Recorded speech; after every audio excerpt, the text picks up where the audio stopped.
Siis nainenhan on täynnä luovuutta.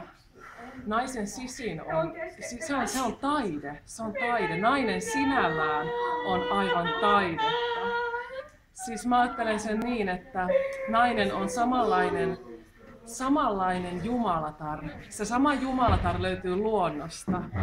Ja se on se luovuuden ydin. Se on se, mitä me ollaan haluttu tuoda tähän esitykseen.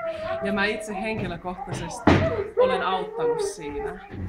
Mä koen, että auttaminen ja muiden ihmisten ymmärtäminen, se on se lähtökohta siihen naiseuden ymmärtämiseen.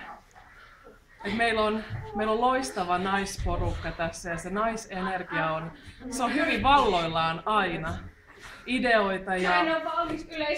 Ideoita on siis niin kuin meidän treenit täynnä. Ei saa antaa sille pelolle valtaa. Se pelko on se, mikä on sen naisen rakkauden vastakohta. Ja sitä ei saa tapahtua. Mä itse pidän siitä puolen, että pelko, se työnnetään pois. Mä tunnen sen, että mä työnnän sen pois aina. Se on se rakkaus, mikä pitää, se on se maasta tuleva rakkaus. Äitimaa. Kiitos.